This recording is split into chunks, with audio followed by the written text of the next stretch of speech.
I'm in my mid-20s right now, and I've learned that the money decisions that we make now will compound over the next few decades. That's why I've been so aggressive in living below my means and saving and investing my money. Today, I have 8 mistakes you're gonna want to make sure you're not making in order to build your net worth.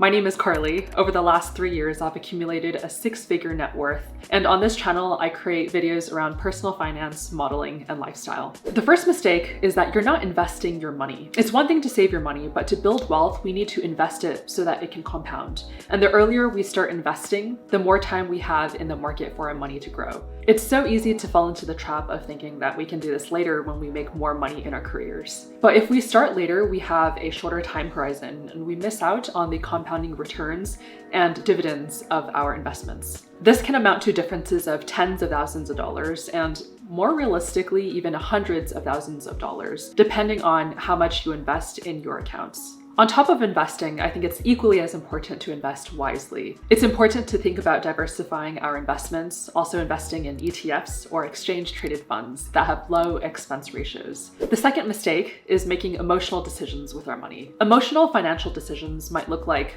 feeling pressure to sell investments out of fear or panic if the market is going down, or maybe even buying a stock because it's going up and you see everyone else buying it. Those are emotional decisions, and when we're emotional, our judgment is clouded. We're not as rational as we could be, and this could derail our long-term investment plans. Retail therapy can also be considered an emotional financial decision too. If we're buying things out of boredom or stress or sadness, this is money that is spent in a way that doesn't really benefit us and actually probably actively harms us. There are better ways to work with these emotions, but also better ways to manage our money. The next mistake is not knowing your credit score. Your credit score plays a crucial role in determining your eligibility for different financial opportunities. This includes getting a mortgage, a car loan, the types of credit cards you can open, and potentially even the apartments that you can rent. If you're not sure what your credit score is, you can easily check it out through platforms like Equifax, Experian, or TransUnion. I believe it's all free and it gives you a benchmark of what score you should aim for. A huge factor in building a good credit score is opening a credit card as early on as possible and borrowing as little money as possible compared to your credit limit. I have a video where I talk about everything you need to know about credit scores that you can check out here, but basically the TLDR is that if you have a low credit score, this often requires you to have to pay more in interest rates over time compared to someone with a higher credit score. This is because if you have a low credit score, lenders don't trust you as much compared to someone with a higher credit score based off of your lending history. Lending history and age of credit is largely how your credit score is determined. The next mistake you might be making is not negotiating your salary. Every time you have an opportunity to negotiate your salary, you should take it. This can be anytime you get a new job offer, anytime it's the season to discuss a raise or promotion with your manager. If you have a job, the negotiating happens before your bonus or rewards are solidified. Studies show that not negotiating your salary can cost you up to $1 million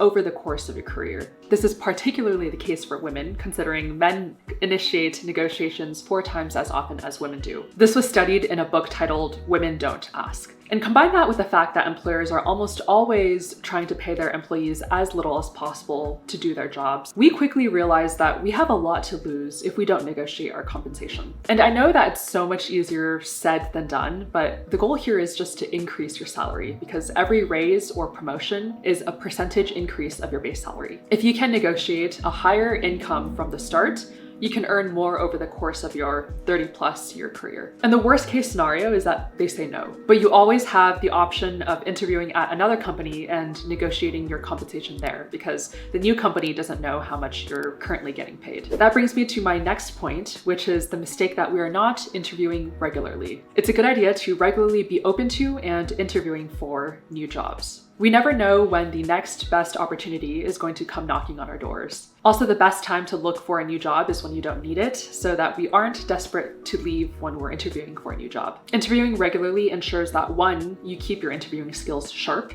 and 2, you keep a pulse on what market rate is for someone of your skill set and your role. If you do get an offer, but you want to stay with your current company, you can always go back to your manager and try to leverage that offer to negotiate a higher compensation. If I did that, personally, I would be willing to leave if they didn't give me what I wanted, just in case they call my bluff. But oftentimes the biggest jump in pay increase comes when we switch companies. And part of what will help us connect with different recruiters is our network. So the next mistake is not not building your network. The Harvard Business Review published an article that showed that moderately weak ties are the most helpful for finding new jobs. They defined moderately weak ties as people who are acquaintances and have around 10 or so mutual friends with you. When it comes to our job prospects and social network, it's so important to diversify and maintain those relationships, as weak ties can really impact our job prospects, our job mobility, promotions, and even wages. The next mistake is overlooking our employer benefits. Many of us are employed,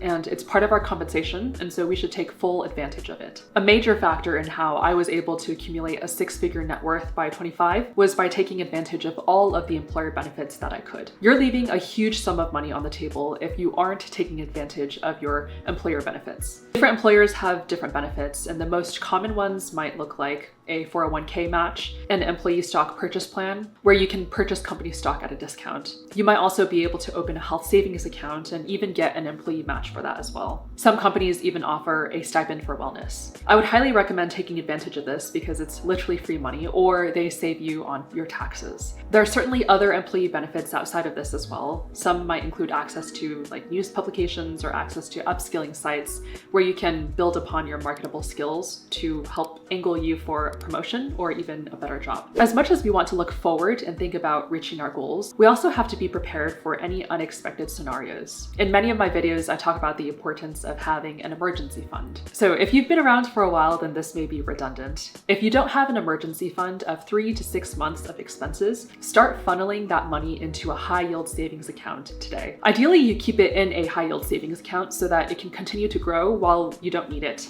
This is money to have on hand if you accidentally get laid off, maybe something unexpected happens. Basically, you have some cushion that you can fall back on if you have to spend some amount of money that you hadn't planned to spend. I have a whole video on emergency funds that you can check out here if you're interested. And there you have it, the financial mistakes you should avoid at all costs in your 20s. If you avoid these mistakes, you will be leagues ahead of your peers, but more importantly, you will set yourself up with a solid foundation to build wealth long term. You'll make sure you're investing your money as early as possible to take advantage of the power of compound interest. You won't make emotional decisions with your money. You'll be on top of your credit score and take actions to build it up. You'll negotiate your salary at every opportunity. You'll interview regularly whenever the opportunity arises. And while you're at it, build your network to leverage the power of weak ties. You'll take full advantage of employer benefits, and you'll build out your emergency fund. If you're starting your personal finance journey or you're well into it, you're going to want to build your financial confidence. Check out this video here on 5 hacks to build your financial confidence for long-term wealth.